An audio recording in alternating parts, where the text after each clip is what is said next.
Welcome to the Total Soccer Show, and a show we like to call USMNT Weekly. The Concacaf Nations League finals are upon us, and on Thursday night, the national team will be in action in Los Angeles against Panama, and then a match against Canada or Mexico on Sunday, either the final or the third place playoff, we shall see.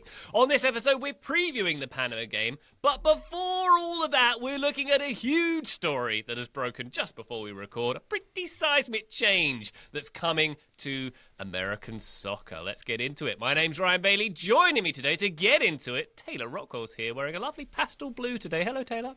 Well, I'm tired of being called a cat burglar, and we all know you can't commit crimes while wearing aqua? Yeah, I don't really know what this one is. I'm excited to talk USMNT. I'm excited to talk pro-rel. I've been watching some Survivor. They like the spontaneous vote outs, and in honor of pro-rel, I think whichever one of us just stops talking out of nowhere means they've been relegated, and they're not going to... Okay, yeah, audio relegation jokes. We're kicking off on fire this morning on the Total Soccer Show with Taylor. That was gold. That was a gold joke, and I don't appreciate the sarcasm.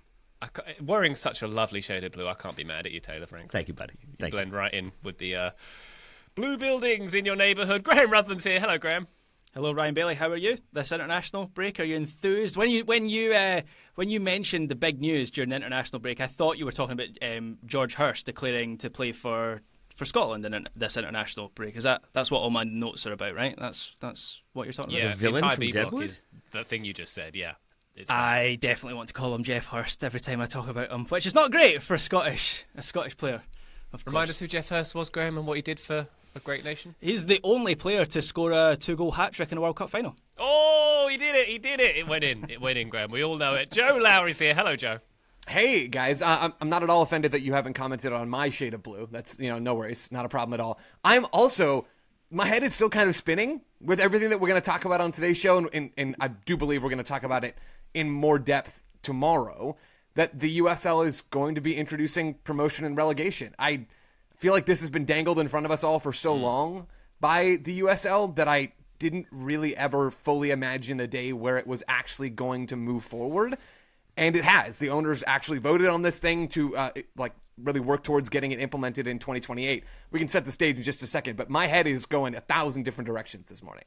Well, let's get. Why don't we get straight to that stage? Very exciting news, as you say, Joe, that has been confirmed this morning, Wednesday, March 19th. Put it in the calendar as a seismic day for US soccer. USL voting on Tuesday, the owners voting on Tuesday to become the first professional soccer entity in the US to adopt promotion and relegation. The votes passing with more than a 2/3 majority among the owners. They're going to look to introduce a 3-tiered promotion and relegation system between USL Championship, League One, and the new Div 1 league that's coming down the pipeline as well. So this is the USL becoming the first professional sports league in the US to adopt pro-rel, aligning with leagues around the world, huh, Taylor? It's exciting stuff, elevating the competitive landscape of the American soccer. All right, press release.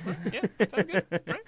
Dude, it's a seismic move. I'm so excited about it. There is still the, understandable series of questions to follow of how are they going to do it? Is it going to work? Are they going to get sort of waivers from U.S. Soccer to make certain stadiums fit? And are owners going to agree? And how will there be revenue sharing? Those are all questions for another day, because right now it's just worth talking about how exciting this is. It's a thing that I wasn't sure would ever be possible. I thought if it did come into effect, it would be from MLS sort of doing it in a very structured way that kind of preserved the value of organizations. And for USL to do it, I think opens the door massively to both soccer in this country, but also to USL becoming a more dominant league, if not the dominant league down the road. Obviously, a lot of stuff would have to happen for that to be the case, but I think pro-rel immediately turns heads, immediately gets people excited. I've had random text messages from people who know I love soccer and are marginally interested in it, asking why this is a big deal, if it's a big deal. It feels like smaller areas, metropolitan areas, can now look towards maybe one day we could be a top flight team. Maybe we could start bringing in players. Who knows what's going to happen? Even for me, a Richmond Kickers supporter who watched them self-relegate, is excited about the possibility of not the relegation aspect, which is worth kind of remembering, but the idea of promotion and what could happen. And it creates that sense of excitement and what if that I think American soccer hasn't had ever. So it's really exciting, even with many hurdles still to be hurdled. Yeah, I totally agree with that. I I think I'm going to be the curmudgeon, maybe a little bit on today's opening stepping on segment Graham's turf. and probably tomorrow's show as well. Ryan, I think you used the word seismic coming into all this. And I want to be clear, I'm stoked about this. Like, I'm a Phoenix Rising fan. I'm from Phoenix, Arizona. We have a USL team in Phoenix. This is really cool. Like, I think this is awesome, and I love it. And I hope there are lots of other people out there like me, because I think this makes soccer, I think this makes the product more compelling and makes me care about it more. And there's more on the line. Yes, there is a but coming. Yep. The question is, will this actually be seismic? The reality is we don't know. There's so much that we don't know, and I don't want to let that overshadow my genuine joy. Like, my head has been going a thousand different directions, as I said, since Paul Tenorio reported this for The Athletic last night, and excellent work from Paul, as always, and USL announcing it officially this morning. There are, as you said, Taylor, tons of questions that are very, very real questions, both things about what the USL will do. What is this going to look like? How is this going to actually play out? How are they going to manage all this process?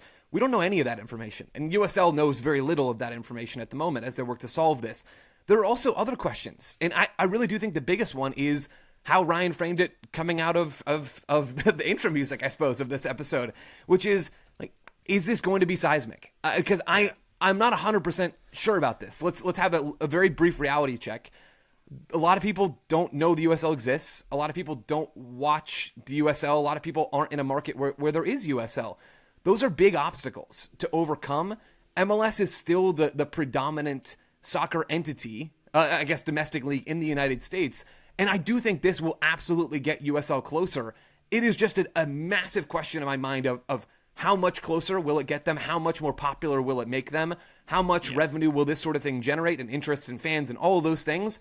Those are the main questions, I think, for all of this. Still, I don't want to lose the forest for the trees at the moment, because I am still really excited, and honestly never thought that we'd be opening a show talking about promotion relegation in like a real way in the United States, and that rules. Yeah, I think that reality check is fair, Joe. The way I would word it is it opens the door for something seismic to happen, because it's still going to be on these club owners and these teams to make the most of this, right? And it is exciting to think about how pro-rel could invigorate American soccer MLS. I also think it's very smart by the USL, because I think a lot of people have struggled to envisage USL really competing against MLS with the advantage that it already has in a number of ways. This is how USL differentiates itself, and I still think we are a long, long way off MLS being challenged for things like viewership and interest and attendances and certainly money. But this gives fans a legitimate choice between one thing and something else, and that can only be a good thing. So this isn't the culmination of something. This is the start of something that has the potential to be seismic for American soccer. Yeah. Baby seismic steps. I think you're quite right there, Graham. And if I were to speculate, I would say differentiation is the key here for USL. As you say, it's exactly what they need to do in the US soccer landscape. And if I were to speculate, I would say this was step one. And I would predict that they switch to the full schedule, the European-style schedule as well. So that then in a couple of years' time, let's say 2028, 29, if this is all rolling, they can say, look, we have a comparable product to the one you love watching in Europe. We have the same system. Come check us out. That feels to me like that will be the path they take. That is interesting, and Ryan, I was thinking about that this morning. You know, is there a world where USL ditches the playoff system and goes full European and says we're just going to have a single table, have a champion at the end of the season? They've set a precedent here, and there's so many different things that are interesting about this. One of the things I find interesting about this is how quickly it seems to have happened on the basis of Paul's reporting. It sounds like when they announced the D1 league, that they didn't really envisage that this would be voted through so quickly, but they had a positive reaction to that announcement, and they've kind of accelerated it from that point. Of course, it's been a talking point with the USL for a while now, for a couple of years, but it's really accelerated, and the owners have... Paul spoke about this the last time. I wasn't on this show, but I listened back to it, and I thought it was really interesting. He talked about everyone focuses on the promotion and the carrot dangling without maybe considering the relegation side of things. Well, the owners have accepted here the inherent risk of relegation, and as Paul has in his reporting, that's easier for them to do because things like TV deals in the USL are not the same as they are even in MLS, but certainly the big European leagues, and it's more geared towards matchday revenue. So they've taken a bit of a punt here, but I commend them for doing that. Graham, I think from what I read, Paul McDonough, President, Chief Soccer. You know we're juiced, by the way, when all three of us want to jump in on a topic. Yeah, dude. Yeah. Well. But I would point out, I think he said there is an aim of keeping playoffs. Yes. And then adding adding, I think, and then how do you do relegation? Is that relegation playoffs in the same league? Is it relegation playoffs between a team in a higher league and a team in a lower league? And do you do it that way? So I think there would be multiple giant forms trapdoor in order or fields. that. Yes, That's what they should do. Perfect. Exactly. Yes, let's add some gimmicks to it as well. Why not? But I think the point stands. You have a lot to figure out administratively, scheduling wise, functionality wise. But I still think it's going to be a fascinating time and a fascinating sort of shift for this league. Yeah. I think it's going to be a lot of growing pains, a lot of kind of warts on display as you figure out how to get teams that would likely be in a kind of a Division I status for USL, but maybe don't have the infrastructure, the stadium, the financial backing. How do you make all this work? How do you get waivers? How do you sort of find a structure that will be uniform, or do you have a structure that's uniform? Is it much more sort of we're figuring this out as we go? All of this still to be determined, but all of it, again, makes this very exciting. Yeah, Taylor, just on the stadium thing, because I've seen that bandied around, and that absolutely is a fair discussion point. US Soccer has its, what do they call it, the Pro League standards. Yeah, the Pro League standards that clubs have to meet. This is an issue that other countries have and other leagues have. So this isn't something that is unique to the US. Look at Luton Town. Do you remember all the work they had to do to Kenilworth Road to be compliant to play in the Premier League? In Scotland, 15 years ago, we had the most extreme example. Falkirk weren't allowed to be promoted to the Scottish Premiership because their stadium wasn't compliant. So this isn't something that is unique to the US. It's still a challenge, but it's not exclusive to this situation. And ultimately, I just think clubs in the league and US Soccer will find some kind of workaround and solution. Yeah, Wimbledon fan wades in to note that Wimbledon had to leave their home for 20 plus years because their stadium wasn't up to top division standards after Hillsborough. Yeah. And then you also self-relegated after that. So. And self-promoted, baby. Hey. Oh, yeah. Graham, were Monaco another one of those? Isn't their home ground not big enough to host European games, and so they had to find like a temporary ground until they could get temporary authorization, something like that? Not Monaco, but Brest this season had it, right? They were playing at Guingamp in the Champions League. So this is something that is relatively common. And as I say, clubs will just find solutions. It is a challenge, but they'll find solutions. Yeah, I would tend to agree with that. I think one of the things that makes pro-rel somewhat feasible for the USL is that at the moment, and I don't know how the new Division I league that's going to come, it seems like in 2028, although the timeline all this is, I would imagine, still a bit fluid. The USL is aiming for 2028 with this stuff.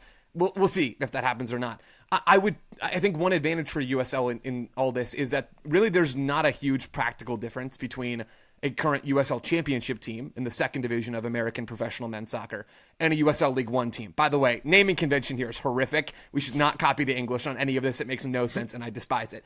But there really isn't a practical difference between those teams. Yes, the level in the championship is higher, but there is relative wage spending parity across those two leagues. Really, there's not a big difference in quality, and I think we saw it with North Carolina FC, who self-promoted from the third tier in League One to the second tier in the championship last season. Their attendance, I do believe, went down. So there is not a real correlation between these two levels at the moment. And so if you get dropped, because that is the concern, everybody likes to go up. I think we said this already.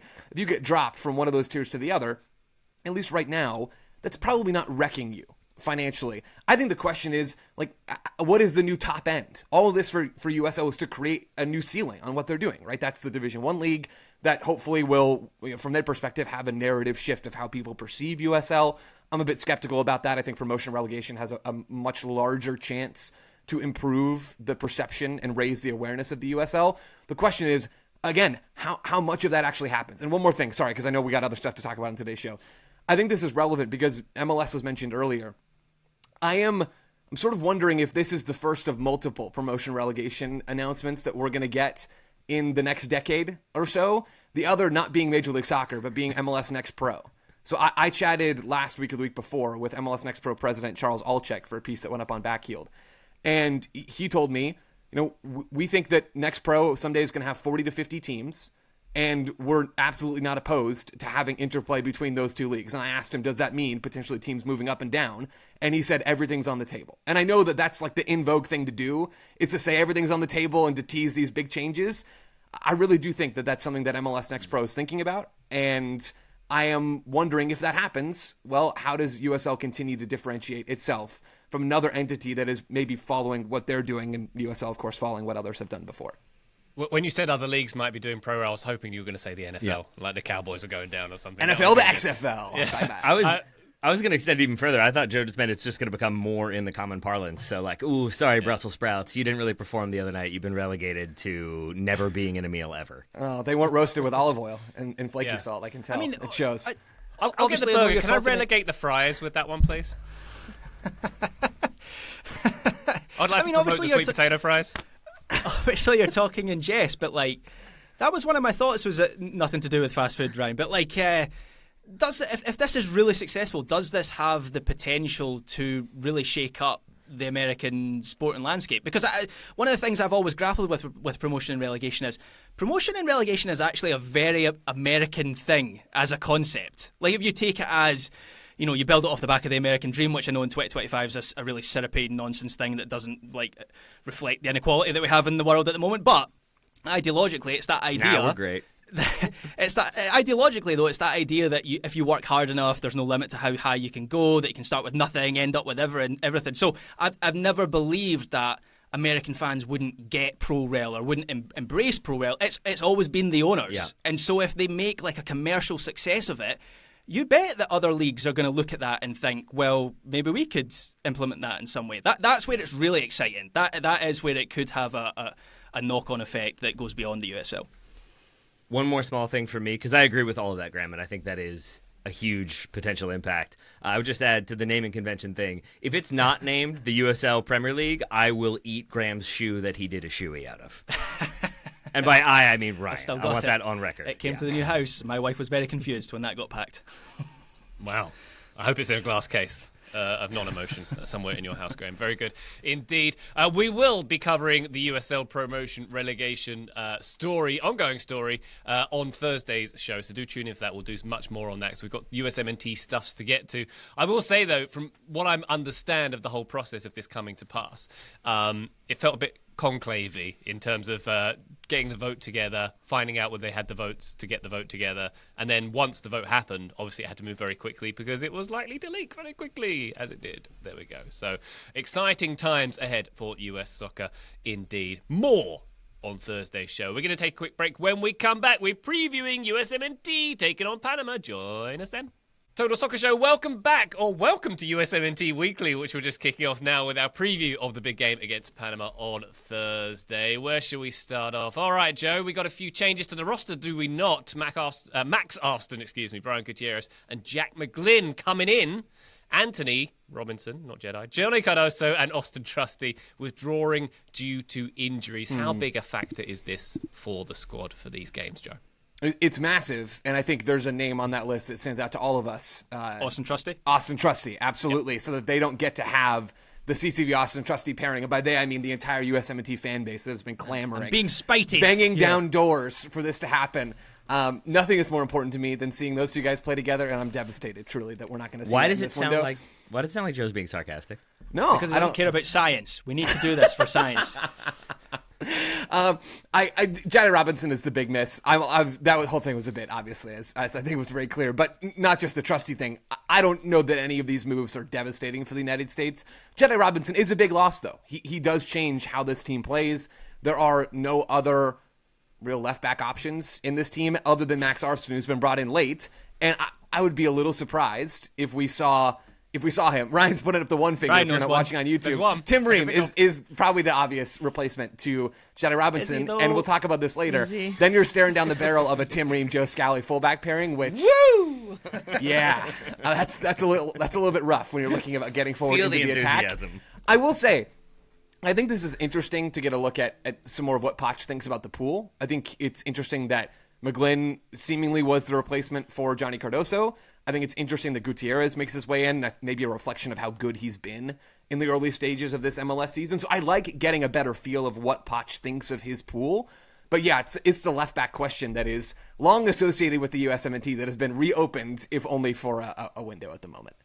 Yeah. Maybe, Graham, I'm getting too granular with this, excuse me, but the stadium, SoFi Stadium, am I right in thinking it's got a narrow field and they need to expand it? It's got Tim World Ream's Cup? name all over it. Is that going to help? Me. Poch is playing 4D chess here with Tim Ream at left back. No, I'm concerned, to be honest. I would go even further than Joe. I think Jedi being out is a bit of a disaster for this team because of the way Poch likes to use fullbacks to get forward and provide the width, and we all know it's likely to be Scally on the right. He tucks into the back three in possession. One of the reasons you do that is to then release Robinson down the left side, and now he's out of the squad. And even going back pre-Poch, we've seen in the past how dependent the US are on him to be that funnel into the attack to get the US moving forward. So I don't know how Poch replicates that with the options in the squad. I mean, I'm skipping ahead a little bit here. Max Arsene is maybe... I mean, Tim Ream obviously is playing there for Charlotte, but the way he plays that position is very different to the way that Anthony Robinson plays that position. And so I just don't want to change the profile of that team so much. So I would be tempted to put Max Arsene into that position. But he was one of the players I thought came out of the January camp with their stock down a little bit, which was a shame because I'm a fan of his and we've seen him used in some interesting ways by Wilfred Nancy for the Crew. I was excited to see him for the national team, but I didn't think he was great. I thought he was quite tentative with some of his passing in the Venezuela game, which he starts, and then he was outshone by Jones in the Costa Rica game. So even there, for a player that I rate and think will have some form of future with the US, it's not ideal. Like it's a big blow. I would say there is only like a couple players ahead of Jedi Robinson that I would say is like a bigger blow to lose from this team. He's right up there. Let's do it. Can we do, I think this is an interesting exercise. I want to do the list of like if this player, fill in the blank, is not in the USMNT roster for any given window, it is a bigger blow than Jedi Robinson. Because I think I agree with you, Graham. I wouldn't frame this as a disaster personally, but you're losing an important starter, and that matters in a competitive window. So who are the other guys that you would have above Jedi Robinson on this obviously. list? I didn't hear Ryan. But Pulisic, obviously. But more sincerely, do we start with your Pulisic's, obviously? Yeah, Pulisic's number one. Pulisic is one. Who else? Because I don't know that it's a super long list, but I want to do the rest of them. I think it's pretty close between Weston and then Jedi. That's so my, no that's my Tyler 2 and 3. Adams. Do you think Tyler Adams matters less than Tyler Jedi Adams Robinson? could be too, but he's just been out of the team for such a long time we haven't seen him under Poch. But yeah, in an abstract way, conceptually he's number 2, I guess. To Graham's point, it's an odd one because I would normally have like Adams and probably Dest on that list, but because both have had different but long injury spells, it is sort of like, well, we've had to do it before, so it feels like it would be less disastrous. Jedi might be number 1 for me, actually. Maybe Pulisic is ahead of him, but it's a 1A, 1B sort of thing, and then there's a gap down to 2 for me. So losing him is pretty, if not a disaster, that's probably putting it too harshly, but it's a pretty sizable shift that we're going to have to try to figure out. The reason I think it's a disaster is because Pulisic's number 1 because of his ability, right, to win, just his sheer talent. Robinson is. It would be weird if you had him number 1 for his like personality or disposition, but yes. Yeah. Well, shall we do those rankings? Robinson is like such a key part of the structure of this team, right? Yeah. And how they play. That's why he's so high, and that's why I'm worried. Is how do you replace him without shuffling the entire pack and doing something entirely different, which you don't want to do in this window. So I'm worried. Yeah, I'm all right with it.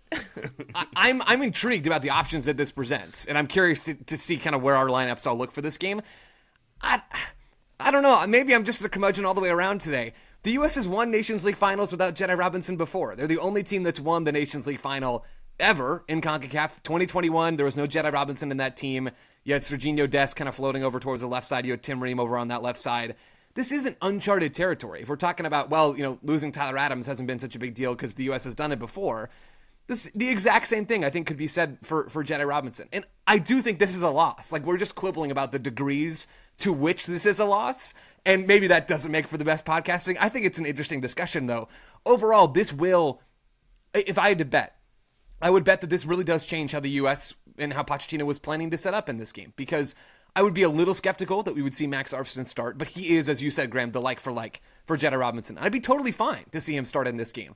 I like Max Arsene. He's a fun player. You did that whole thing really well already.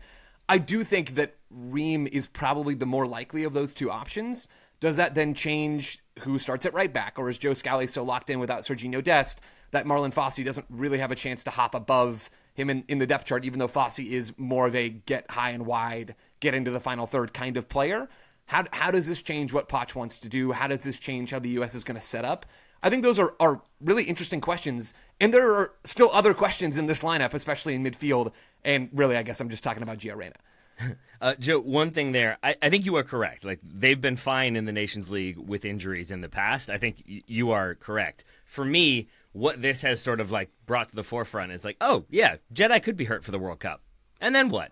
Right. And I think that's where I start to think, like, there's not a ton of depth in this team. We've talked about that before. The pool has some depth, but not nearly as much as we would like, and then injuries compound that further. But it is a moment for me of like, oh yeah, if we don't have Jedi and we didn't have Dest, because Dest is probably the Jedi replacement, you could move him over, put Scally at right back, and you can kind of figure it out. It just is a reminder then that we don't have a ton of depth, we don't have a ton of like-for-like options. So in a more theoretically competitive World Cup, what do you do? And that is where I think some of the existential concern has come from. And that's totally fair. I guess this is a weird like fullback injury eclipse right now, where everything is aligned in a really strange way. Yeah. John Tolkien injured, right? And I don't think he made that preliminary roster. Caleb Wiley injured. You got Kevin Paredes, who's still out and not fully ready to play in games. So you're missing probably the next three guys on the depth chart after Jedi Robinson. Maybe Arston is somewhere a little bit higher up in that list. It's weird. It's a weird scenario. If you lose Jedi in a window that matters more than this one, not to say the results don't matter. Again, the U.S. is the only team that's ever won the Concacaf Nations League, and I think that's probably a streak worth trying to continue. And every game matters right now in a more macro sense under Pochettino, because he doesn't have that many games to coach this team and to get them to do what he wants them to do. But if you're looking at a more competitive window and you're without Jedi Robinson, it's going to hurt. It just hurts even more when all of the other fullbacks that you would probably move into that spot are also hurt. I've just remembered that McKennie played those like 3 games at left back for you, Solved. so I'm no longer concerned. Except Tim Weah's played left back. Oh, Weah he's right gonna come back, up. Scally left back. That's what I've got. But also, I think, well, that's theoretically what I've got. We'll see. Yeah, I mean, I think then you have the issue. This is what I ran into with McKennie going to left back is then I have issues with the midfield as well and ball security in the midfield. It gets Interesting. It's like you weaken one spot to strengthen another, and it's about like what can you do to create the strongest possible lineup. And obviously, the answer there is back 3. Huh? Everybody? It's like agrees? Taylor. It's like a reverse Hydra. Like you cut off one head and like more problem heads grow out instead of like more solutions. You cut off one Jedi Robinson head, and he's like, "Well, now I'm injured and I can't play. Thanks for cutting Correct. off my head." And Yeah, that's the also problem I'm we're dead. running into. Yeah, stop cutting off people's heads, and it wouldn't really be such That's an my injury bad. problem. Yeah. Don't They Jedi's should have that in their the locker arms room cut wall. off? Is that a Star Wars thing? Did I get that reference wrong? Maybe I did. Hands, I think. Hands get cut off in Hands. Star Wars. Yeah, Stormtrooper arms, Jedi hands. Yeah. Hands is hands, of course. Yeah. Get eaten by a big worm. Before we get into our predicted lineups, Joe, did you want to elaborate a little bit on the midfield issues that you potentially see? I don't see a lot of issues, and I'm actually curious about what Taylor said there at the end, because I don't know that I would agree with some of the midfield problems that taking McKennie out would create. So I'm curious about that. Maybe we'll get to that on the line a bit later. Well, it's because I think Weston McKinney's good and you think he's bad. So I think that's probably where some of it comes from. I think Weston McKennie's really good. I'm curious to see what Gio Reyna's role is going to be. That I think is the big question, because I kind of feel like a lot of this picks itself. I would be surprised if Tyler Adams wasn't starting. Poch has talked multiple times. I think even at times unprompted about how much he loves Tyler Adams, which makes me think that he and Taylor would enjoy sitting down for a mate together and would get along quite well. I would enjoy that. I do think we'll see Weston McKennie in that part of the field as well. And so then you're kind of looking at, assuming Christian Pulisic's going to be drifting into the half spaces, you're probably looking at one other more half space attacker, kind of more attack-minded central midfield option. Is that going to be Gio Reyna? The guy's not really playing. Poch hasn't worked with him before. I think it will be. I think Poch is going to see Gio Reyna and think this guy's really good. Why is he not playing at Dortmund? And he's going to put him into the 11. But I have no idea. I really have no idea what that third, more central-minded midfield player is going to be for this team. And I'm really curious to find out tomorrow. Joe, did you see the Poch quote, maybe taken out of context, about Gio Reyna? Because, man, did that speak volumes, in my opinion. It So spoke so much much that I volumes. just clattered my mic. Yeah, please. Yeah, right? Joe gets flustered anytime we talk about Gio Reyna. He really does. He really does. It's his Tyler Adams for me. Here's what one quote I saw. It's not about knowing if he can play well. It's about if he can create a good atmosphere in the team. And man, does that feel like he is saying some things without saying some things. So having Reina in this team, I think is logical and obvious, but also would be interesting from that perspective as well. Yeah. All right. Taylor, would you like to tell us your predicted starting 11 for the game against Panama? I have two. And I think it's interesting that both of them are not when we were talking about this before we started recording, and I said, I'm not really sure what we're going to do. I feel like Joe and Graham were both like, well, it's an obvious thing. You move this guy here. And I was like, yes, that's totally obvious. That's what I did.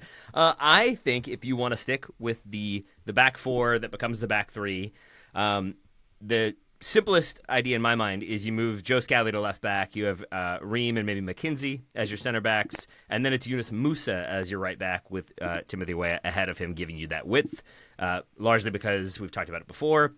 I think Moose's attacking output can be limited, to put it mildly, and I think Tim Weah offers you more of a vertical threat, offers you more of like attacking inspiration. Then it's Adams, Weston McKennie, Gio Reyna as your midfield with Pulisic and Sargent rounding out the attack. That's one possible look. However, Poch in the roster release press conference talked a ton about adaptability and how he wants to see how adaptable his players can be. Can they respond to instruction? Can they respond to change? When things aren't going the way they're expected to, how do they respond? And this is maybe an example of that, combined with the fact that if we didn't have Jedi Robinson at a World Cup, I think you have to have a more potent plan B. And so I do think there's a possibility of seeing, this might be crazy, a back three of Ream, McKenzie, and Scally. Like, just start it with an out-and-out back three with Weah and Musa as your wing-backs, Adams and McKennie in the middle, Pulisic and Reyna as your more attacking kind of midfield options, and then Josh Sargent ahead of them in a 3-4-2-1.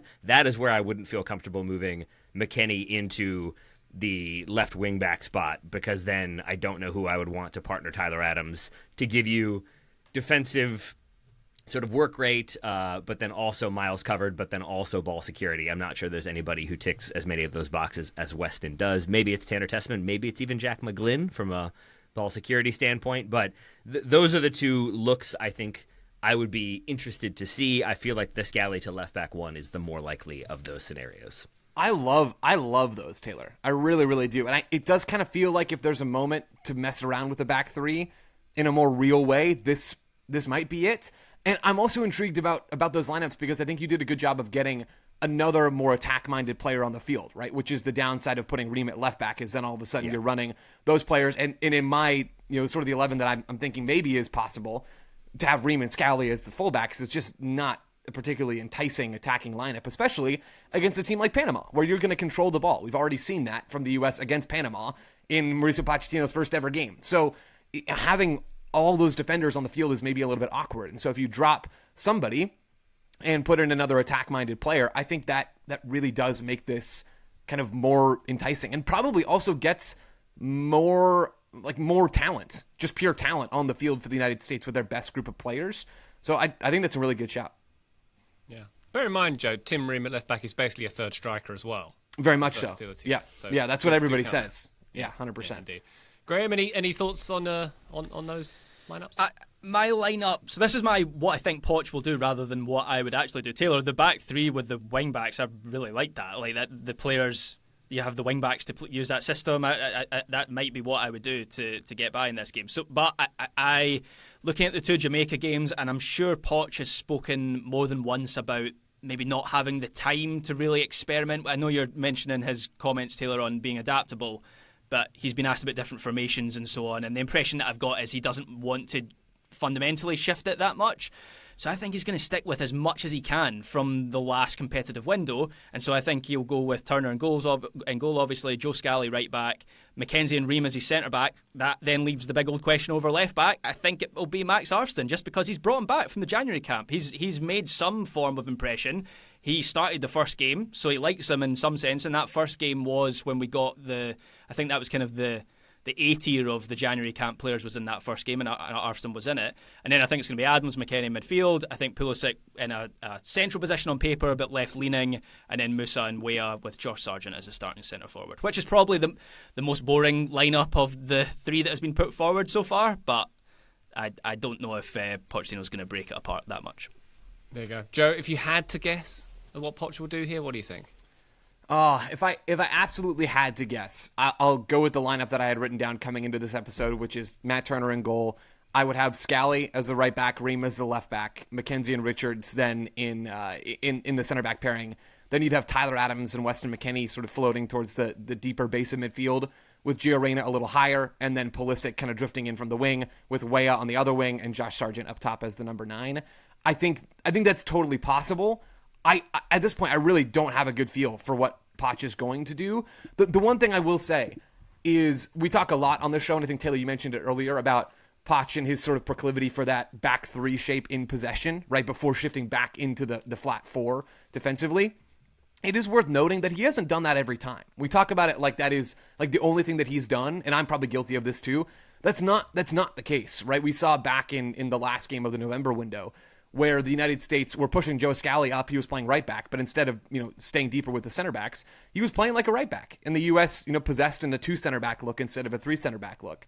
It's totally possible. I think that's on the table. And so maybe not everything the U.S. does has to be built around how do we keep our right back at home and move our left back forward. This whole thing really is just moving the Serginho Dest problem up a little bit, because it explores or forces Poch to explore potentially some other ways that he wants to use his fullbacks in this team depending on personnel. And I think all that's going to be fascinating tomorrow and then again on Sunday.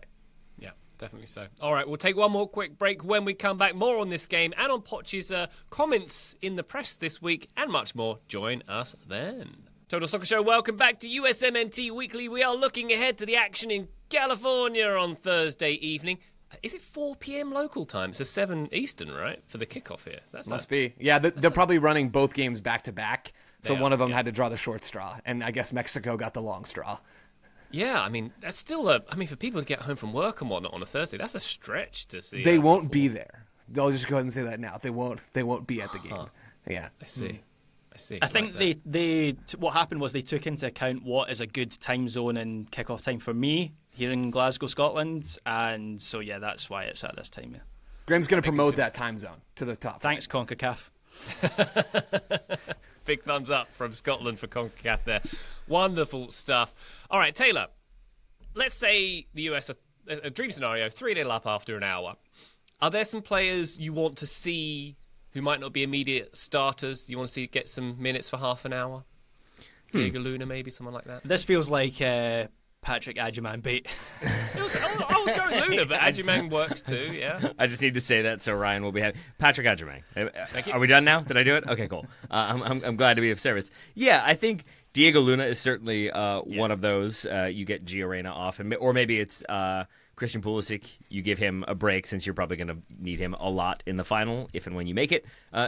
Giving Diego Luna some opportunities to pull some strings and see what he can do.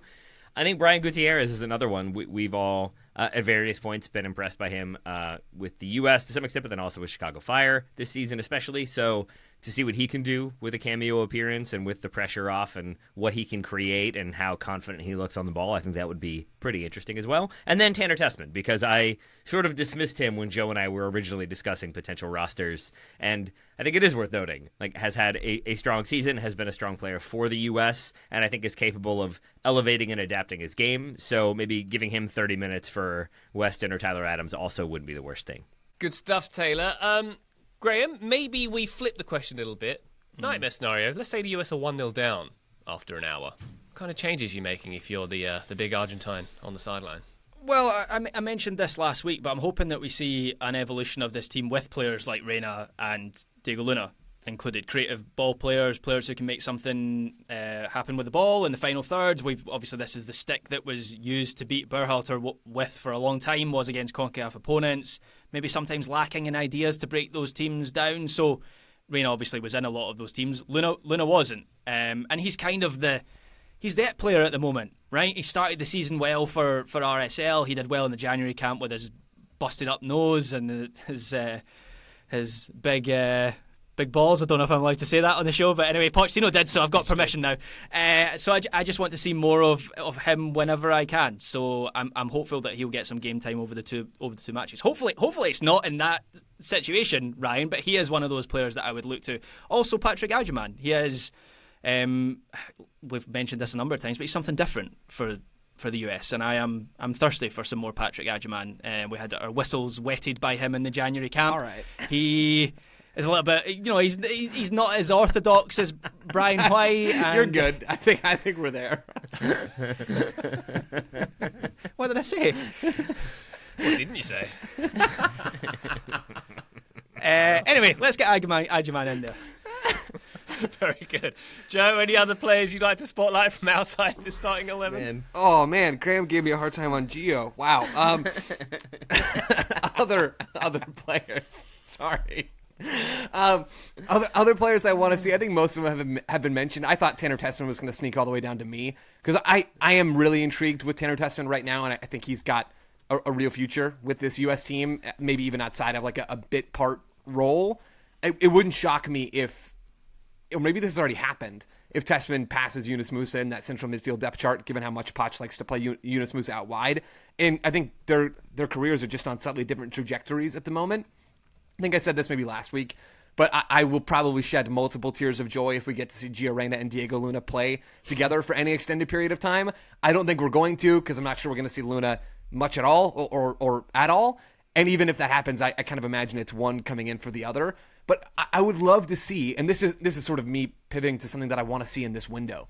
I would love to see the U.S. Really stack some of those more final third playmakers on the field, especially in a game like this against Panama, to try and get Josh Sargent involved in the game. If we cast our minds back to the Greg Berhalter era, one of the real issues for the United States was just how often the number 9 was disconnected from the rest of the team. And we look at what Pochettino has done so far.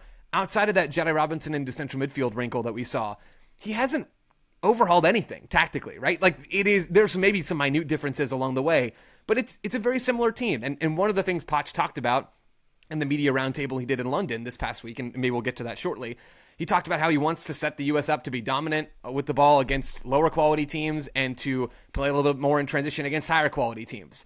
That's exactly what the U.S. has done, right? That was the whole Berhalter playbook after you got through 2020. So there haven't been any huge changes. And one of the things that I think needs to be changed is getting the 9 more involved, because the U.S. really did not do a good job of generating touches in high-value central areas in the final third. And when you're going up against a lower block team, and Panama do like to have the ball at times, but they will be deferential to the United States with possession in this game. How can you break through the blocks? And that has been a real struggle point for the U.S. I think Reyna helps with that a ton. That's mostly why I think we're going to see him on the field. Pulisic obviously can help with some of that. Maybe Diego Luna can do a bit of that. Maybe Weston McKennie can continue to improve that part of his game under Pochettino. That is probably the big thing that I'm watching for once we actually have the initial lineup and get a sense of who's going to be where now that Jedi Robinson is out of this team. Okay, why don't we get to that Pochettino media roundtable that you mentioned, Joe? Taylor, I don't know if you saw the headline that The Guardian went with their Pochettino interview. In 5 or 10 years, the US can be number 1 in the world. Sounds like someone got the jump on the US pro-rel story a few days ago. Right? It does indeed. Yeah, I liked all of his quotes. They all also felt sort of like what you have to say when you're asked questions about the team you manage or teams you could one day manage or the talent of the team you presently manage. But I think it was really interesting to hear his perspective on why he took the U.S. job, not to jump out too ahead of all of his different quotes, but basically just saying like the U.S. was a mystery to him, and since he's been here, he's found it really interesting. He, I think, has spoken a couple different times about the mentality of American players and how Americans want to win. That's the primary thing they want, and I think that fuels the idea that with the money and development of the game, maybe 5 to 10 years, they're on top. That feels generous, but I'm also the one who said the U.S. will win the World Cup in our lifetime and was laughed at roundly by, I believe, all 3 of my co-hosts. So who knows? Maybe I'm just willing to drink the mate that Pochettino is drinking. Very good. Do you think when you've coached for that long at Spurs and PSG, having players who want to win is a shock to the system then? That's shots at both organizations in very different ways. No. He, of course, he loves everyone, and he loves all of the jobs he's had, except just Spurs. He loves the Spurs job and nothing else, I think. Yeah. Well, I mean, that was the big headline from a British point of view, right? Was what he said about how he wants to take that job. Again, I've already seen Spurs fans getting excited about, could he ditch the US job before the World Cup? I'd be absolutely shocked if that was the case. But those comments do leads into my feeling that he's here for a good time, not a long time. Totally. And so, he'll be back in club football, I think, after the World Cup. I mean, I think I don't disagree with that. I think we see it all the time in like when teams come here in the preseason and they're asked about managers or players are asked about MLS and they're like, "Oh, it's a great league. I'd love to play here one day." Like it is sort of what you say generically so that you don't get a soundbite of this player trashes that league, and sometimes that does lead to speculation the player wants to move. In this case, it does feel like Pochettino being genuine and basically saying, I'm enjoying my time, but I think we all kind of knew his foray into the international game wasn't likely to be a permanent thing. It didn't feel like he was angling for a longer stint with the U.S. It feels like it's an opportunity to manage the United States in a World Cup that they will largely be hosting, and you can kind of improve your stock that way. There's not a ton of pressure on him one way or the other, and then at the end of it, he can command a sizable fee to go back to Tottenham. All of that makes a ton of sense to me. Well, I mean, if they don't give him a green card, then he won't have any choice. That was one of the parts of his interviews that I thought was most interesting, was him talking about having to wait for an hour and a half and then stressing that he wasn't complaining, that it's all okay and he's happy to do it, but that he hasn't yet gotten a como se dice, green card yet. Was not surprising, but also still kind of upsetting at the same time. Do you think Doge is going to have him out by the end of the year, maybe? There was a lot of joking I saw on Reddit about maybe just be careful with like Trump weighing in on can the U.S. win the World Cup if he's doesn't have a green card and he's trying to manage the United States. We'll see how well received that is from the administration. But I did enjoy him saying like, don't ask Infantino if we're going to win the World Cup. Ask me. I like that mentality from a coach. I like how much heavy lift. I agree with that, Taylor. I like how much heavy lifting Can is doing in all these questions. Can the U.S. win the World Cup? Mm-hmm. Can the U.S. be the best in the world in 5 to 10 years? Absolutely, they can. Absolutely, they can. Something could happen that could propel that. Yeah, can 100%, totally possible. Honestly, I at first I was confused reading through these different pieces. There's one in the Athletic, one in the Guardian. I mean, there's a bunch of these. And until I was getting a lot of the same nuggets from all of them until I realized that it was a roundtable rather than sit-down interviews with each person. I think 2 of them had like almost identical leads in all of this, which was that Infantino bit at the top. I thought the Gio Reyna nugget, Taylor, that you referenced earlier was probably the most interesting bit in all of this. But 2 other things that stood out to me from these interviews. One of the themes was Pochettino talking about how the United States was sort of a mystery to him. Not the USMNT, but the country, the United States, and how that seemingly held some appeal to Mauricio Pochettino. And that leads me back into what happens next for U.S. soccer and for the USMNT after Pochettino goes following the 26 World Cup, which I agree with Graham. I think that was always the most likely outcome here. I think it should be an encouragement to U.S. soccer fans that there's some real pull to managing in the United States. And we've kind of had this debate over the last several years about how attractive a job it is or is not. When you have the funds from backers outside of U.S. soccer to pay these people pretty well, and you have some interesting things going on in the U.S. soccer landscape, I think it is a bit of a pull to people like Pochettino, especially when the highest level jobs over in Europe are probably paying a little bit less now than maybe they did before, and they're at times going to unheralded people so that they can pay those people less. So I think that's an interesting note and maybe something to watch for as you think about what comes next for the United States. The other thing that stood out was how excited Poch seemed to be about that national training center that's coming in Atlanta. And that's something that we haven't talked about a ton on this show because it's like not really real yet. It's being built in Atlanta, and this is through a big financial contribution from Arthur Blank, and that's going to be where U.S. Soccer's headquarters and employees are moving down there, and all those things are happening. I'm just curious to kind of circle all the way back to the start of this show, where we don't really know what pro-rel is going to look like in the USL and what kind of impact it's going to have. I'm curious about what U.S. Soccer is going to do with the National Training Center, how they're going to try to leverage that the land that they're going to be building on into maybe something beyond soccer. If that's what everybody else does with real estate in the sports industry in the United States. There's just so many questions. And Poch seems excited about the National Training Center. I'm curious to see what that's going to look like. Yeah, he says that the new training center is as important as having Messi in MLS, which frankly, I don't know if I agree with that, but the fact that he puts that amount of importance on it is pretty notable. I mean, I'm sure for him, it probably does mean more to him as a national team manager than Messi in MLS, not having to travel around the country and just having a base.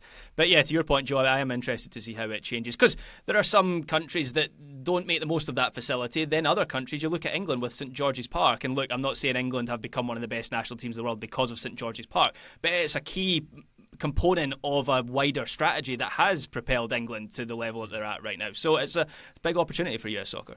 Yeah, same for the French, obviously, as well, Yeah. with their setup. And obviously, Poch is referring to the adjacency to America's only captive whale sharks. Of in course. Atlanta. He's very excited about that, of course. One final thing to do on this here episode, that is get your predictions for the USMNT taking on Panama. Joe Lowry's going to go first. He's going to give his prediction for the game. 2-0. USA. Okay, good. Graham? 1-0 USA. Taylor Rockwell? I'll go 2-0 with 1 goal scored in like the final 5 to 10 minutes and no red cards for Tim Weah. He did that once against Panama. Let's not do it again. There you go. So the TSS hosts have the US progressing to the final to face sworn enemies, Canada or Mexico. We shall see how that one pans out. But for now, Taylor Rockwell, thank you very much indeed for your previewing and USLing in this here episode. My pleasure, my friend. Thank you. Joe Lowry, pleasure as always, my good man. Thanks, Ryan. Graham Rutherford, pleasure as always, sir. Thank you. Thank you, Ryan Bailey. And thank you, listener, for joining us on this one. Just to remind you, on Thursday's show, we'll be digging into the pro-rel story from USL. And I'll be able to talk hopefully then. But for now, bye.